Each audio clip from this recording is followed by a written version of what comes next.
Szeretettel köszöntök mindenkit. Hát sajnos, nyilván, ahogy azt látják, nem a világbéke felé haladunk. Egyáltalán nem akar befejeződni a háború Ukrajnában, sőt, most nyílt egy talán még veszélyesebb újabb front, Izrael megtámadta Iránt. Ön is úgy érzi, hogy a harmadik világháború felé sodródunk? Vagy valójában már benne vagyunk, és ez már a harmadik világháború? De miért is történik mindez? Jelenleg 2025-ben, de még inkább a jövőben azok fogják uralni a világot, akik uralják a digitális univerzumot, azon belül pedig a mesterséges intelligenciát és a közösségi hálózatokat.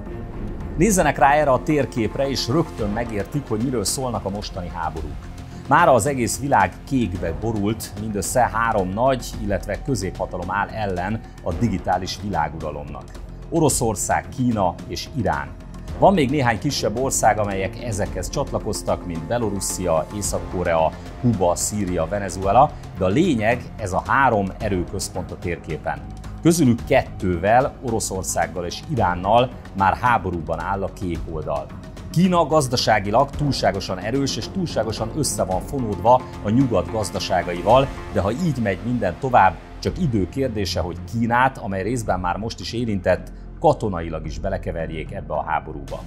És hogy mi ez a kék szín, ami már majdnem az egész világot uralja? Hát ezt fogom most ebben a videóban majd bemutatni, de előtte, aki még nem iratkozott fel, kérem, hogy iratkozzon fel a csatornámra, nyomjanak rá a csengőre, illetve adjanak lájkot, hogyha tetszik a videó, írjanak hozzászólást, kommentet, akár vitatkozzanak, mert ezzel is tudjuk pörgetni az algoritmust, hiszen engem nem segítenek ezek a globális nagy tech cégek. Na akkor ezek után kezdjünk.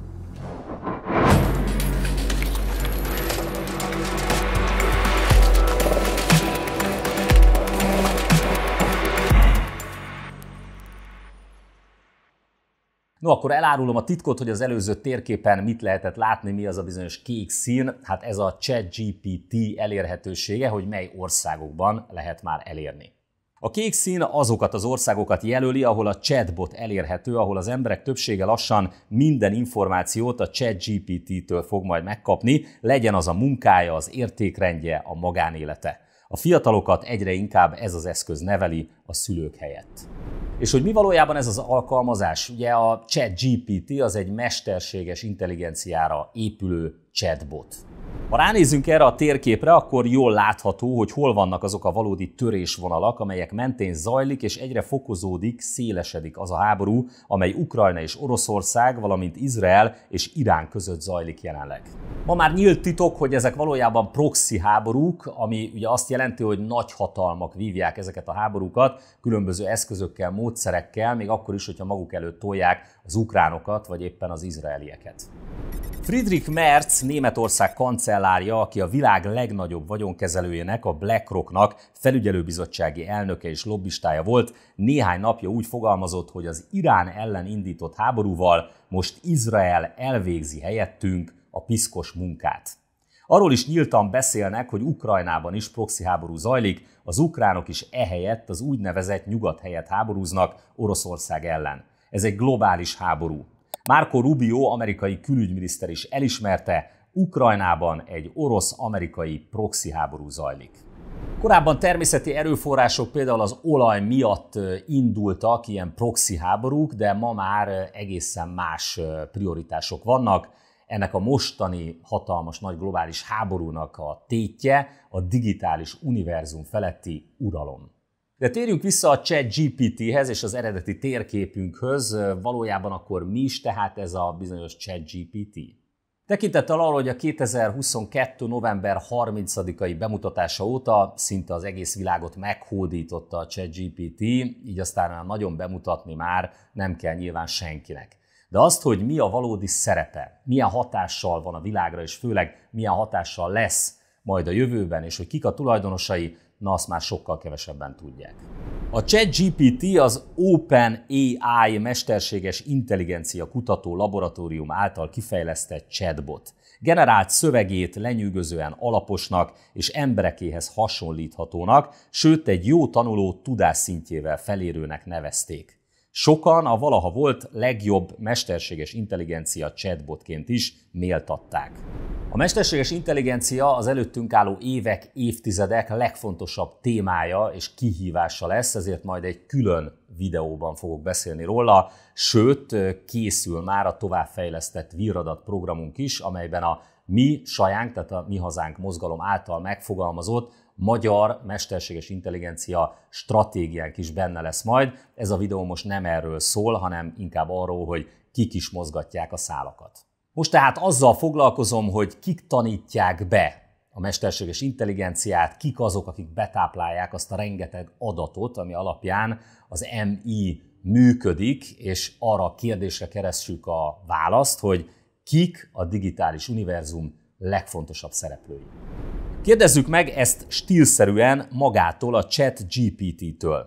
Nos, a mesterséges intelligenciára épülő chatbot szerint a kulcsfontosságú technológiák, ugye az előbb említett AI, tehát a mesterséges intelligencia, itt a ChatGPT is kiemeli önmagát, a ChatGPT-t, illetve az úgynevezett cloud computing, vagyis a felhő alapú számítás technika, itt pedig kiemeli a Google-t, közösségi média, itt a Facebook, Instagram, vagyis a Meta a vezető, illetve még láthatjuk a kereső motorokat, itt pedig szintén a Google a legfontosabb szereplő.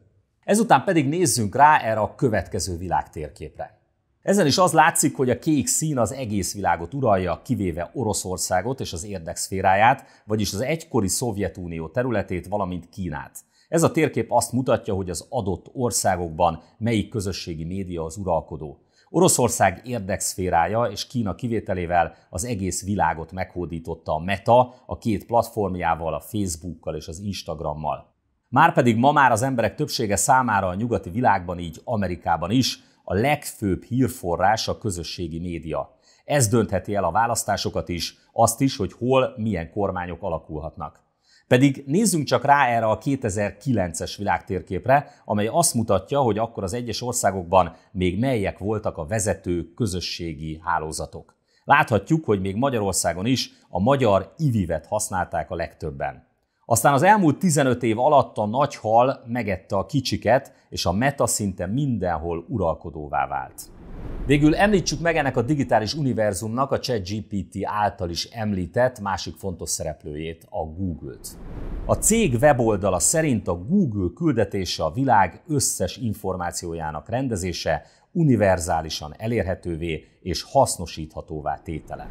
A digitális univerzum eddig általam említett globális óriás tech cégeinek közös jellemzője, hogy nem nagyon szeretnek adót fizetni, ezért nem is nagyon fizetnek adót sehol a világon, miközben irgalmatlanul hatalmas pénzeket söpörnek be minden kontinensről, és befolyásolják a választásokat, eldönthetik azt is, hogy hol, milyen kormányok alakulhatnak a jövőben. 2011-ben például a Google, amelynek anyacége az Alphabet, az Európából származó összes bevétele után átlagosan csak 3,2% adót fizetett, míg az európai cégeket átlagosan 26-34%-os adóteher sújtja. Ezek a globális tech cégek azt használják ki, hogy fizikailag nincsenek is jelen egy országban, kirendeltségeiket adóparadicsomokban jegyzik be. A kormányok pedig nem mernek, vagy nem is akarnak fellépni velük szemben, inkább a kis helyi vállalkozókat sanyargatják. Nos, mindezek után akkor vizsgáljuk meg közelebbről, hogy kik irányítják ezt a digitális univerzumot, kik a tulajdonosai ezeknek a legfontosabb szereplőknek, globális tech cégeknek. Norm Coleman volt amerikai szenátor, aki a demokrata pártból indult, majd a republikánus párthoz került, a Nemzeti Zsidó Koalíció, mai nevén a Republikánus Zsidó Koalíció elnöke, ezt egy jeruzsálemi beszédében így fogalmazta meg. The majority of Gen Z have an unfavorable impression of Israel. And my friends, I think the reason for that is that we're losing the digital war. Okay, they're getting their information from TikTok and whatever it is, and we're losing that war. When you think about it, the masters of the universe are Jews. You know, we've got Altman and AI, we got Zuckerberg, we got Sergey Brin, we got the group across the board, Jan Combs, you know, founded WhatsApp. It's us. And we have to figure out a way to win the digital battle. Amelia, we got to get our digital sneakers on. so that the truth can prevail over the lies. And when we do that, the future of Israel will be stronger because a majority of all Americans will support Israel. We'll make that happen. We have to make it happen. Thank you. A valóság azonban ennél bonyolultabb. A Norm Coleman által is említett OpenAI vezér Sam Altman, vagy a Meta vezér Mark Zuckerberg, tudom, hogy amerikaiul Zuckerberget kéne említenem, de jó lesz Zuckerbergnek is, sőt a Google alapítói Sergey Brin és Larry Page is zsidó a Wikipédia vagy a ChatGPT szerint is, de azért vannak a digitális univerzumnak más, kiemelten fontos szereplői is. Többek között például a Microsoft, a világ legnagyobb szoftvervállalata.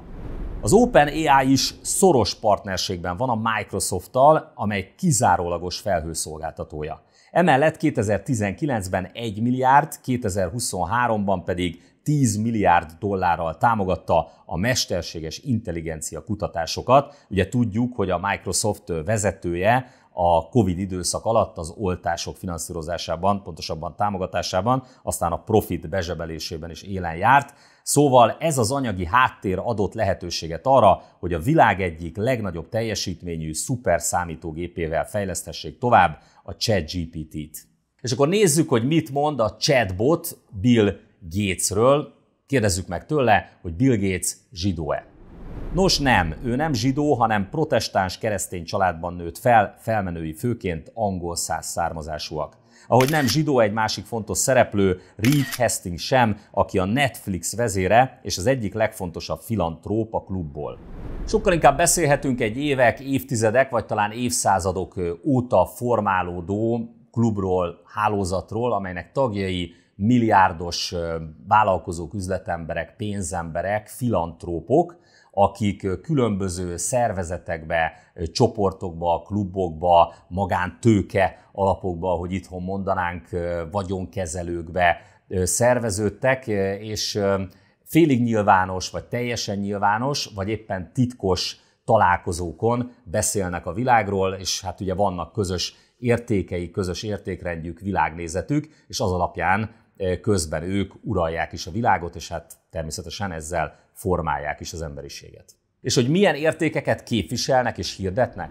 Jól ismerjük ezeket: LMBTQI lobby, a sokszínűség, a bevándorlás népszerűsítése, a hagyományok, mint ugye, ahogy ők mondják, elavult dolgok, felszámolása, a tudomány mindenek felettiségébe vetett hit, amelyet cenzúrával is érvényesítenek, ahogy azt a Covid idején is láthattuk, újabban pedig a transhumanizmus. A woke ideológia is ennek a hálózatnak a terméke. Látható volt azonban, hogy még a nyugati világ sincs felkészülve erre az őrült ideológiára, sikerrel vették fel a nemzeti erők Amerikában és Európában is a harcot az elmúlt néhány évben, ezért most nyilván magasabb fokozatba kell majd kapcsolni az általános agymosást a Netflixen, a közösségi médián, a chatbotokon keresztül. Ennek a körnek korábban Svájcban, Párizsban, Londonban, New Yorkban volt a székhelye, az utóbbi időben azonban leginkább Kaliforniában, a Szilíciumvölgyben. Az említett vagyonkezelők közül a legnagyobbak a Vanguard Group és a BlackRock, amelyek az említett globális tech cégek fő tulajdonosai között szinte mindig ott szerepelnek, az alapítványokra pedig Bill Gates jól ismert alapítványa, illetve az Európában kevésbé ismert Szilíciumvölgyi Közösségi Alapítvány a legjobb példák. Annak ellenére, hogy viszonylag ismeretlen, a Szilíciumvölgyi Közösségi Alapítvány az Amerikai Egyesült Államok legnagyobb közösségi alapítványa és a globális filantróp szektor egyik legjelentősebb szereplője. A feladata az előbb kifejtett célok megvalósítása. Jellemző, hogy az alapítvány vezetőjét, Emmett Carsont pár éve azért kellett kirúgni, mert az alapítványnál szexuális zaklatás és egyéb vádak merültek fel. A helyzet az, hogy akármennyi Pride-ot betilthat itthon az Orbán kormány, a következő nemzedékek, generációk gondolkodását, világnézetét nem az Orbán kormány, sőt semmilyen magyar kormány fog majd meghatározni, sokkal inkább ennek a digitális univerzumnak az urai, akár a chatbot, akár a mesterséges intelligencia segítségével. És nézzünk rögtön egy példát, mit válaszol a ChatGPT arra a kérdésünkre, hogy vajon a homoszexualitás mentális betegség lehet-e. Ezt az ártatlan kérdést csupán azért tesszük fel, mert 1973-ig az Amerikai Pszichológiai Társaság a mentális zavarok diagnosztikai és statisztikai kézikönyvében szerepelt a homoszexualitás is. Az LMBTQ közösség tüntetései után azonban kivették a könyvből.